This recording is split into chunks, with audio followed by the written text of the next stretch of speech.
Good morning students. ഇന്ന് നമുക്ക് 14th chapter oscillations start ചെയ്യാം. പ്രകൃതിയിൽ നമ്മൾ പീരിയോഡിക് മോഷൻസ് കണ്ടിട്ടുണ്ടാവും. എന്താണ് പീരിയോഡിക് മോഷൻ? ഒരു പ്രത്യേക ടൈം ഇൻ്റർവെല്ലിൽ റിപ്പീറ്റ് ചെയ്യപ്പെടുന്ന വസ്തുക്കളുടെ മോഷനെയാണ് പീരിയോഡിക് മോഷൻ എന്ന് പറയുന്നത്.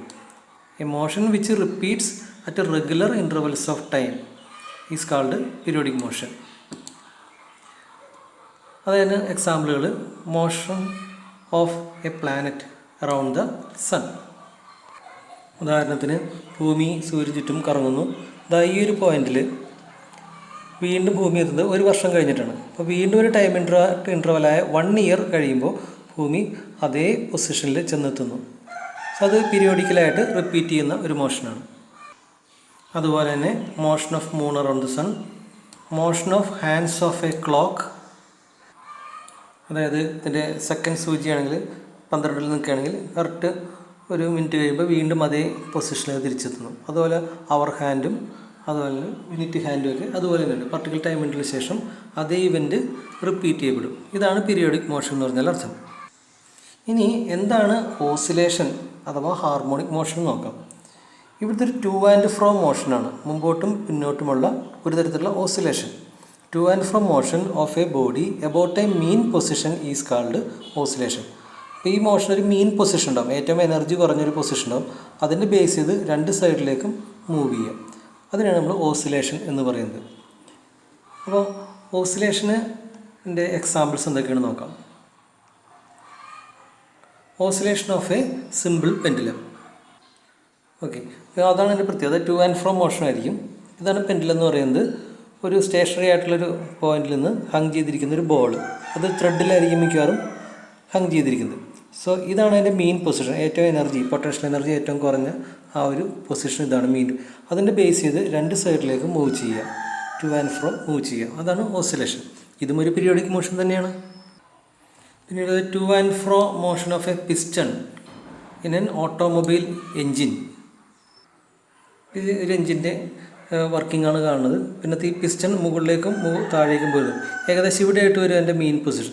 അതിൻ്റെ ബേസ് ചെയ്ത് മുമ്പോട്ടും അതുപോലെ താഴേക്ക് മൂവ് ചെയ്യണം. So this is also a to and fro motion. So that is oscillation. അതുപോലെ തന്നെ vibration of an excited tuning fork. Tuning ഫോർക്കുകൾ നിങ്ങൾ കണ്ടോ? ഈ ട്യൂണിംഗ് ഫോർക്കിൻ്റെ എക്സൈറ്റേഷനിൽ ഉണ്ടാകുന്നതും ഇതുപോലെ തന്നെ ഒരു ഓസിലേഷനാണെന്ന് കാണാം. ഒരു ട്യൂണിംഗ് ഫോർക്ക് എക്സൈറ്റ് ചെയ്ത് കഴിഞ്ഞാൽ അതിൻ്റെ 2 ആംസുകൾ തമ്മിൽ മൂവ് ചെയ്യുന്നതായിട്ട് കാണാൻ പറ്റും. അപ്പം അങ്ങനെയാണ് സൗണ്ട് ഉണ്ടാക്കുന്നത്. എയറിൽ വൈബ്രേറ്റ് ചെയ്ത് അഥവാ എയറിൽ ഓസിലേറ്റ് ചെയ്താണ് സൗണ്ട് ഉണ്ടാക്കുന്നത്. അത് നമ്മളൊരു സ്ലോ മോഷനിൽ കണ്ടു കഴിഞ്ഞാൽ ഇതുപോലെയാണ്. അതിൻ്റെ ഓരോ ആംസും സെപ്പറേറ്റ് ആയിട്ട് ഓസിലേഷനിൽ അഥവാ ടു ആൻഡ് ഫ്രോ മോഷനിലാണ് മൂവ് ചെയ്യുന്നത് കാണാൻ പറ്റും. ഇതുപോലെ തന്നെ വണ്ടിൻ്റെയൊക്കെ ചിറകടിക്കുന്നത് വളരെ ഫാസ്റ്റായിട്ടാണ് വൈബ്രേറ്റ് ചെയ്യുന്നത്, അല്ലേ? അതെല്ലാം വൈബ്രേഷൻ അഥവാ ഓസിലേഷൻ എത്തിപ്പെടുന്നതാണ്. ഇനി എന്താണ് പീരിയോഡിക് മോഷനും ഓസിലേഷൻ തമ്മിലുള്ള വ്യത്യാസം?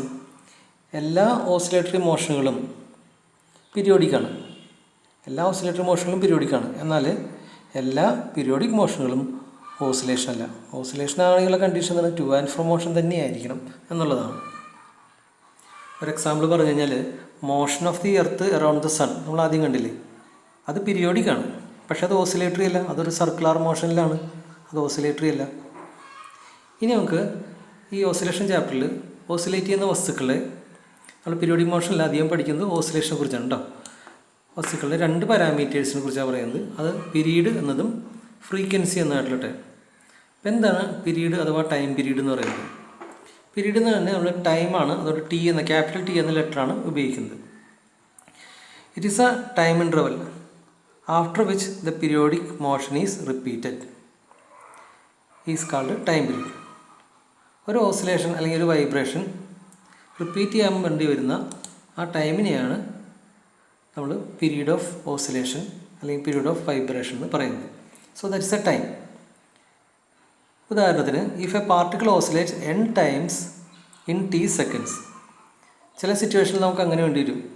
നമുക്ക് ഒരു പ്രാവശ്യം ഓസിലേറ്റ് ചെയ്യാനുള്ള ടൈം കണ്ടുപിടിക്കാൻ ബുദ്ധിമുട്ടായിരിക്കും. കാരണം വളരെ ഫാസ്റ്റായിട്ടായിരിക്കും ഓസിലേറ്റ് ചെയ്യുന്നത്. ഒരു വണ്ടിൻ്റെയൊക്കെ ചിറകടി എന്ന് പറയുന്നത് വളരെ ഫാസ്റ്റായിട്ടാണ്. അപ്പോൾ നമ്മൾ എന്ത് വെച്ചാൽ ഒരു 100 ടൈംസ് ഓസിലേറ്റ് ചെയ്യാൻ വേണ്ടിയുള്ള ടൈം കണ്ടുപിടിക്കും. അപ്പോൾ n ടൈംസിന് വേണ്ടി വരുന്ന സമയം t ആണെങ്കിൽ t/n ആയിരിക്കും ടൈം പീരീഡ് എന്ന് പറയുന്നത്. ഇനി ഫ്രീക്വൻസി എന്താണെന്ന് നോക്കാം. ഫ്രീക്വൻസിയുടെ ലെറ്ററാണ് ന്യൂ എന്ന ലെറ്റർ. ഇത് വി തന്നെയാണ്, ഒത്തിരി വളച്ച് എഴുതുമ്പോൾ അത് ന്യൂ എന്ന് വായിക്കണം. അപ്പോൾ number of vibrations in 1 second, ഒരു സെക്കൻഡിൽ എത്ര പ്രാവശ്യം വൈബ്രേറ്റ് ചെയ്യുന്നു, അതാണ് frequency. The number of repetitions per second is called frequency. അല്ലെങ്കിൽ നമുക്ക് പറയാൻ പറ്റും ഇൻവേഴ്സ് ഓഫ് ടൈം പീരീഡ് ആണ് ഫ്രീക്വൻസി എന്ന് പറയാൻ പറ്റും. Inverse of time period frequency.